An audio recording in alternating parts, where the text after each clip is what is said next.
If you ever think life breaks without warning, listen carefully to what happened to her in the next 30 minutes. She didn't know it yet.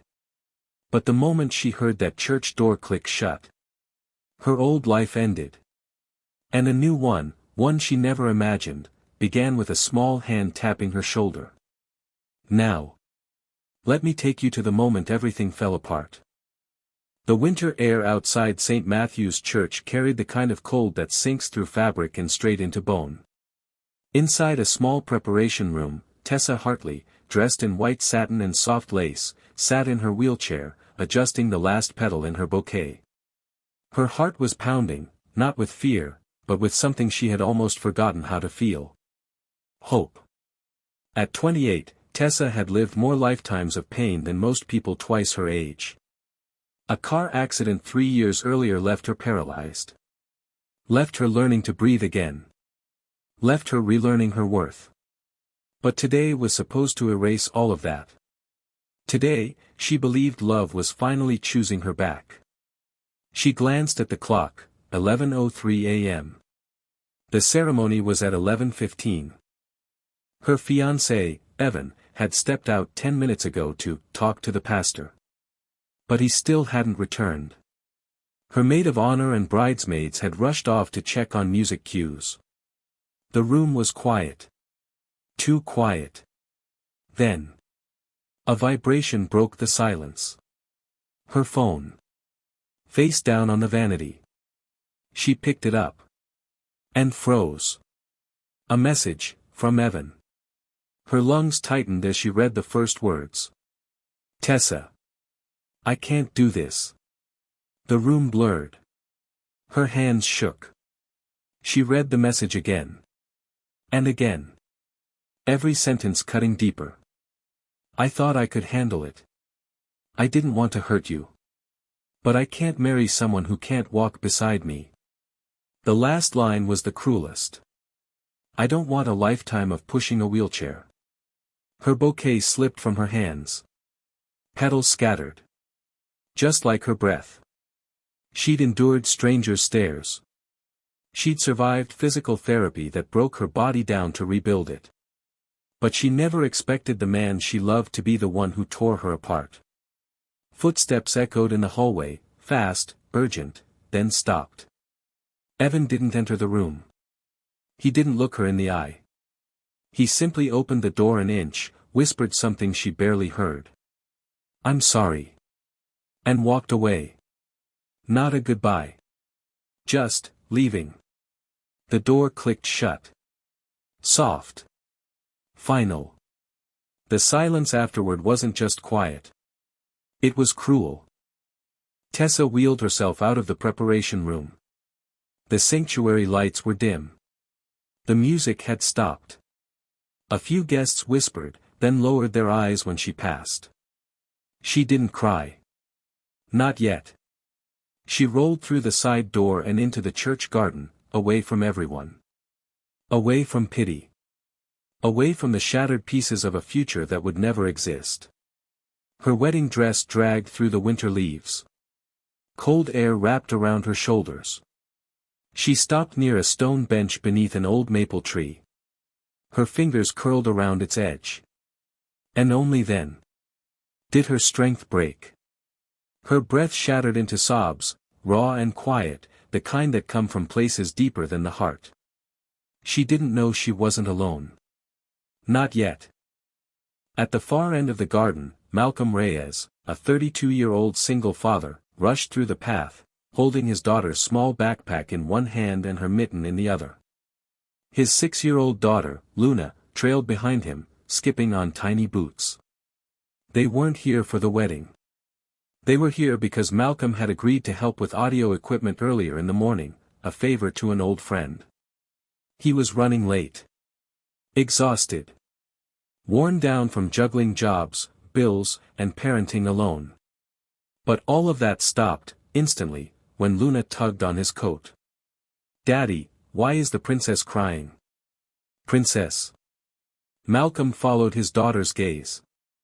There, beneath the maple tree, was Tessa, her wedding dress glowing softly under the pale light, her shoulders trembling as she tried to silence her grief. Malcolm felt something twist in his chest. He knew that kind of pain. He'd lived that abandonment, when his wife walked out 2 years ago and never looked back. "Luna," he whispered, "maybe we should give her." But Luna didn't wait. Children rarely do. She walked straight toward the crying bride, her boots crunching on the frosted grass. Tessa wiped her tears, trying to steady her breath. Then she felt it, a light tap on her arm. She turned. Big brown eyes stared up at her. Soft. Full of concern. "Are you okay?" the little girl asked. Tessa swallowed the ache in her throat. I will be," she whispered. "I think." Luna shook her head firmly. "No. Right now you're sad. That means you need a friend." Tessa felt another tear fall, this one different. Softer. Malcolm reached them, breathless. "I'm so sorry," he said quickly. "Luna, sweetheart, you can't just." "It's okay," Tessa interrupted. "Really?" Malcolm looked at her then. Really looked. Her smudged makeup. Her trembling hands. The ruined bouquet beside her. He knelt down beside his daughter. "Do you want us to call someone?" he asked gently. Tessa let out a fragile laugh. "There's no one left to call." Malcolm's expression shifted. Understanding. Recognition. A quiet ache. "Did someone hurt you?" Luna asked, her voice small. Tessa hesitated. Then nodded. Luna stepped forward and wrapped her tiny arms around Tessa's waist, as far as they'd reach. It was unexpected. Unfiltered. Pure. And it broke something open inside Tessa. She cried again, not the hopeless sobs from before. These tears felt different. Seen. Malcolm placed his jacket around her shoulders. "You don't have to be alone in this moment," he said softly. Tessa looked at him, really looked. Brown eyes. Tired face. But kindness in every line. "Thank you," she whispered. A small sentence, weighted with gratitude she didn't know how to express. They stayed like that for a while, the three of them, the winter wind quieting around them. Finally Tessa found her voice. "He left," she said quietly. "My fiancé left me, 15 minutes before the ceremony." Malcolm's jaw tightened. "A good man wouldn't vanish when you needed him," he said. "And anyone who measures your worth by your legs, isn't worth your heart." Tessa felt her throat tighten again. "How do you know?" she whispered. Malcolm looked down at Luna, who was still holding on to her. "Because 2 years ago, someone left me too," he said. "Said I wasn't enough. Said she wanted a life without responsibilities." He shook his head. "Some people run from depth. They run from love that requires effort. But that's not your fault." His words sank deep, deeper than he knew. Tessa wiped her cheek. "Why are you being so kind to me?" she asked quietly. Malcolm gave a small, gentle smile. "Because when I needed someone, a stranger helped me. I'm just passing it on." They talked. Not about the wedding. Not about Evan. But about life. Small things. Soft things. Luna showed Tessa the stickers on her backpack. Tessa told Luna her favorite color used to be blue, and maybe it still was. Malcolm fixed the loose button on Tessa's dress sleeve. Tessa laughed for the first time in hours. The moment felt strange. Warm. Unexpected. Like the universe paused just long enough to let a broken heart breathe. As the sun dipped behind the trees, Malcolm stood up. "Can I drive you home?" he asked. Gently. Carefully. Without pressure. Tessa hesitated.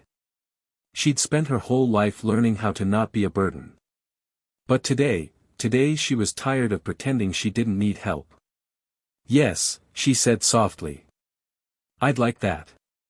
Luna cheered. Malcolm chuckled. Tessa smiled, an honest, fragile smile.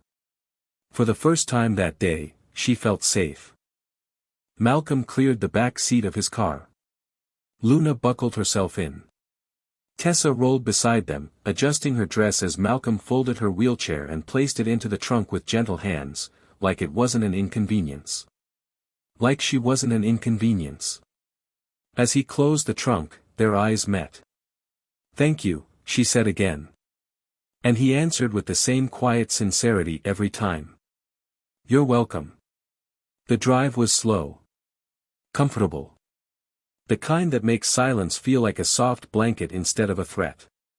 At one point Luna fell asleep, her head leaning against her father's arm. Tessa watched the way Malcolm adjusted his driving to keep from disturbing her. Something warm bloomed in her chest.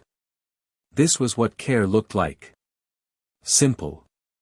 Steady. Real. Malcolm helped her up the ramp to her apartment. Not because she needed him to. But because he wanted to. At her door, she turned to him. "I don't know why you came through that garden today," she whispered, "but I'm glad you did." Malcolm rubbed the back of his neck, suddenly shy. "Can I check on you tomorrow?" he asked. "Just to make sure you're okay." Tessa smiled softly. "Yeah," she breathed. "I'd like that." He reached into his pocket, handed her his number. "For anything," he added. "Really?" Their hands brushed. A spark. Small. But real. As Malcolm and Luna walked back toward the elevator, Tessa watched them go, father and daughter silhouetted by the warm hallway light. Something inside her shifted. Not healed. But beginning. She closed her door and leaned against it. This wasn't the day she planned. It was the day life forced her to start again.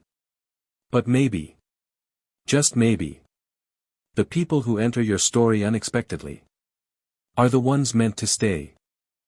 If this story touched your heart, don't leave silently. Subscribe to Souls Connecting Tales and stay with us for more moments that remind us what it means to be human. Leave a comment and share your thoughts. Your words might comfort someone who needs them more than you know. And if you felt even a spark of hope today, give this video a like, because sometimes a small act of support can change everything.